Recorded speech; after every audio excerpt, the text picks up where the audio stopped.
नमस्कार। ABN news में आपका बहुत बहुत स्वागत है और मैं हूं सुरेश झा। सुप्रीम कोर्ट ने चुनाव आयुक्त की नियुक्ति को लेकर एक बहुत ही अहम जजमेंट दिया है। सुप्रीम कोर्ट ने कहा है कि जो चुनाव आयुक्त होता है वो ऐसा पद होता है जिस पर सवाल निशान खड़ा नहीं होना चाहिए, और इसके लिए उन्होंने जो नई व्यवस्था दी है उसके तहत ये कहा है कि राज्य सरकार या केंद्र सरकार किसी सरकारी अधिकारी को उस पद पर नियुक्ति ना करें, जिससे कहीं ना कहीं चुनाव आयोग की जो निष्पक्षता होती है उस पर सवाल निशान खड़े होते हैं। आज इसी विषय पर हमारे साथ बातचीत करने के लिए मौजूद है कानून के जानकार हैं नागेंद्र बेनीपाल। इनसे बातचीत करते हैं, जानने की कोशिश करते हैं कि सुप्रीम कोर्ट ने जो जजमेंट दिया है ये उससे कितना अपनी सहमति रखते हैं। सर, क्या कहेंगे? एक सुप्रीम कोर्ट ने कहा है कि जो चुनाव आयुक्त का जो पद होता है वो एक गर्मापूर्ण पद होता है, उस पर आप किसी भी सरकारी अधिकारी को नियुक्त करते हैं तो कहीं ना कहीं उसकी निष्पक्षता पर सवाल खड़े होते हैं। तो उन्होंने कहा कि इस पर जो है कोई निष्पक्ष आदमी की नियुक्ति होनी चाहिए। क्या कहेंगे इसको लेकर आप? मैं पूर्ण रूप से सुप्रीम कोर्ट के ऑर्डर का अभिनंदन करता हूं, और मैं ये भी कहना चाहता हूं कि ये जो पद है, जब इलेक्शंस होते हैं तो उस समय ये पदाधिकारी का निष्पक्ष होना बहुत ज़रूरी है। अगर वो निष्पक्ष नहीं होगा तो जो मैंडेट है आम जनता का, हमारा जो कॉन्स्टिट्यूशन है वो जनता द्वारा बनाया गया और जनता के लिए है।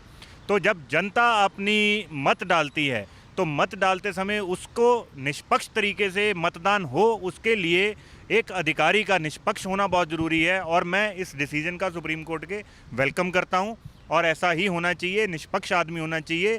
हाँ, और दूसरा इसका पहलू ये भी है कि कोई भी अगर व्यक्ति होगा तो उससे आपको एग्री या डिसएग्री करोगे तो उसके ऊपर निष्पक्षता का या फिर किसी के पार्टी का पक्ष लेने का वो आरोप तो लगते रहेंगे। पर ये जो ऑर्डर सुप्रीम कोर्ट ने दिया है मैं उसका वेलकम करता हूँ। आपने देखा कि हाल ही में कई ऐसे मामले सामने आए हैं जिसमें जो है राज्य सरकार या केंद्र सरकार उस पद पर सरकारी अधिकारी को नियुक्त कर दी थी, तो कहीं ना कहीं उसकी निष्पक्षता पर सवाल खड़े होते हैं कि सरकार के पक्ष में काम करेगा।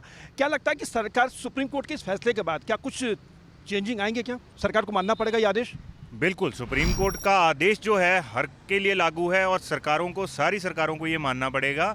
और आज की डेट में भी मैंने जैसे आपको बताया कि आरोप प्रत्यारोप लगते रहे हैं, लगते रहेंगे, पर अगर किसी दूसरी स्टेट का कोई ऑफिसर या फिर दूसरी स्टेट का कोई ऐसा इंसान जो कि बिल्कुल न्यूट्रल है उसके द्वारा इलेक्शन कराए जाएं, वो ज़्यादा बढ़िया रहेगा। जिस तरीके से चुनाव आयोग पर लगातार जो सवाल खड़े हो रहे हैं वो कहीं से भी सही नहीं है, उसको लेकर निष्पक्षता उनकी खतरे में है, मतलब निष्पक्षता पे जो सवाल खड़े करते हैं उसको लेकर क्या कहेंगे आप? नहीं, अभी तक मैं नहीं मानता कि भी कोई भी चुनाव जो निष्पक्ष तरीके से ना हुआ हो। मेरे हिसाब से जो कानून में लिखा गया है, जो हमारा प्रावधान है, जिसको अपॉइंट करना होता था, सरकार के पास पावर थी कि वो ऑफिसर्स को अपॉइंट करेंगे, तो वो ऑफिसर्स को अपॉइंट करते थे। तो किसी भी अगर ऑफिसर को अपॉइंट करेंगे तो हारने वाली पार्टी हमेशा कहेगी कि ये उसके पक्ष का है।